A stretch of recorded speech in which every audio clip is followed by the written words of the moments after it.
संसद की मर्यादा को तार-तार करने वाले 8 सांसदों पर बड़ा एक्शन हुआ है। राज्यसभा के 8 सांसदों को पूरे सत्र के लिए निलंबित कर दिया गया है। इसमें टीएमसी के सांसद डेरेक ओब्रायन और आप सांसद संजय सिंह भी शामिल हैं। कल इन सांसदों ने कृषि बिल पर हंगामे के बाद राज्यसभा में जबरदस्त हंगामा मचाया था। डेरेक ओब्रायन ने जहां रूल बुक की कॉपी फाड़ी और माइक तोड़ने की कोशिश की, तो संजय सिंह ने सदन के अंदर ही मार्शल से हाथापाई की थी। साथ ही टेबल पर चढ़कर जबरदस्त हंगामा किया था।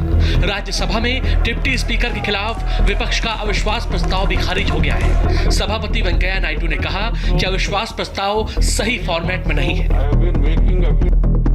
It's a very bad day for the Rajya Sabha. Some members came to the well of the house. They also throwed papers. They have wrenched the mic of the deputy chairman. They have hurled some papers on the deputy chairman. They abused the deputy chairman also, according to the deputy chairman. And then there was lot of rule book also was thrown on him. And getting onto that table, dancing in the house, and also obstructing the business of the house. This is very unfortunate, it's unacceptable and also condemnable. Thereafter, Sri Derek Oberyn, Sri Sanjay Singh, Sri Rajiv Sato, Sri K.K. Ragesh, Syed Nazir Hussain, Ripun Bora, Musdera Hussain, Elamaram Karim are suspended for the period of 1 week for the remaining part of the current session. हंगामा करने वाले सांसदों पर बड़ा action हुआ है, लेकिन विपक्ष लगातार मोदी सरकार पर हमले बोल रहा है। सरकार ने सदन में विपक्ष के इस रवैये को शर्मनाक बताया है। वहीं दूसरी ओर 12 विपक्षी दलों का अविश्वास प्रस्ताव भी खारिज कर दिया गया है। इस बीच देश के कई शहरों में कृषि बिल को लेकर किसानों का विरोध प्रदर्शन भी जारी है। खासकर पंजाब में इसका जबरदस्त विरोध हो रहा है। इसके अलावा हरियाणा से यूपी तक किसानों का प्रदर्शन जारी है।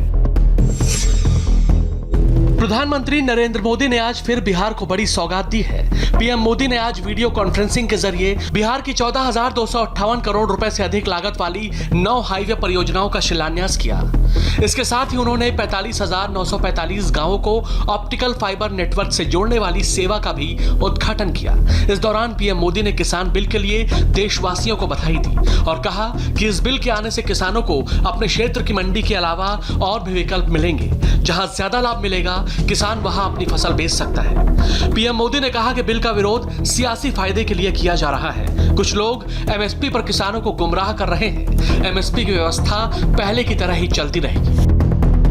कुछ लोगों को अपने हाथ से नियंत्रण जाता हुआ दिखाई दे रहा है।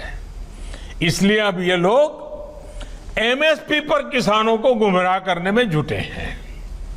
ये वही लोग हैं जो बरसों तक एमएसपी पर स्वामीनाथन कमेटी की सिफारिशों को अपने पैरों के नीचे दबाकर बैठे रहे।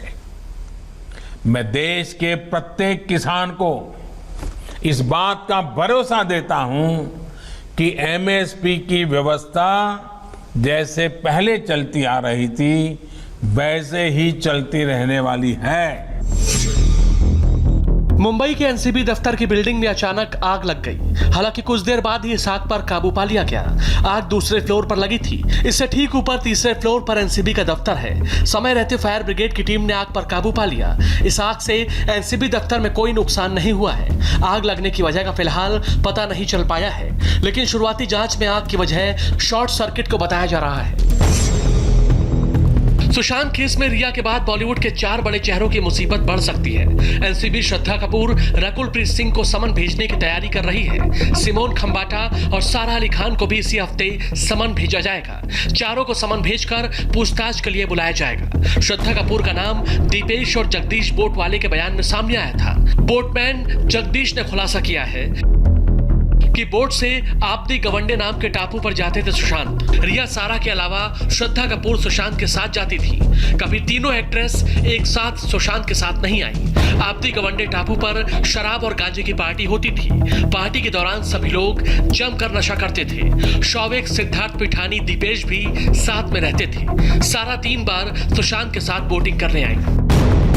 इसी बीच आज सुशांत केस में एनसीबी ने जया साहा और श्रुति मोदी को पूछताछ के लिए बुलाया, लेकिन श्रुति ने यह कहते हुए आने से मना कर दिया कि वो कोरोना संक्रमण को लेकर हाई रिस्क पर है, जिसके बाद नारकोटिक्स ब्यूरो की तरफ से कहा गया कि एंटीबॉडी टेस्ट कराकर पूछताछ के लिए आओ।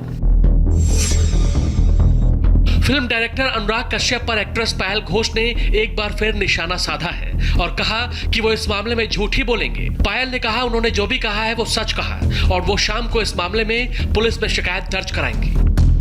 वो तो बोलेंगे, वो कुछ भी बोलते हैं उससे मुझे क्या, मेरे साथ मेरे सच है और मेरे साथ मेरा सिद्धि विनायक है।